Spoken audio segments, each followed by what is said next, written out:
ওই নারীদেরকে জিজ্ঞাসা করেন, আমাদের দেশে যে মা বোনরা এরকম পথ বেছে নিয়েছি, জিজ্ঞাসা করেন যে তুমি কি এরকম জীবন চাও? 100 জনের মধ্যে 100 জন বলবে অসম্ভব, এটা তো কোনো জীবন না।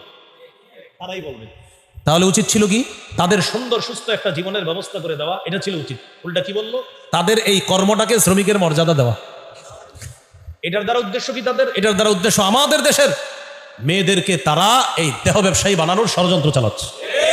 কারণ যেহেতু শ্রমিকের মর্যাদা পাবে, তাহলে তো এই পেশা, এটা একটা পেশা। এটার ক্ষতি কি? এই জাতীয় ফালতু অধিকার যদি প্রতিষ্ঠিত হয় আমাদের দেশে, যারা ধর্ষণ করে ওরা বলবে আমাদেরকেও শ্রমিকের মর্যাদা দেওয়া। কেন? ধর্ষণ এটা করতে অনেক কষ্ট, দস্তাদস্তি করতে হয়, বিভিন্ন বাড়িতে যাইতে হয়, অনেক কষ্ট, ছুরি ধরতে হয়, অস্ত্র ধরতে হয়। মাননীয় প্রধান উপদেষ্টা, আমাদের কি কষ্ট হয় না? অথবা আমাদেরকেও শ্রমিকের মর্যাদা দেন। যদি এই জাতীয় ফালতু অপকর্মকে শ্রমিকের মর্যাদা দেওয়া হয়, ধর্ষক চাইবে শ্রমিকের মর্যাদা।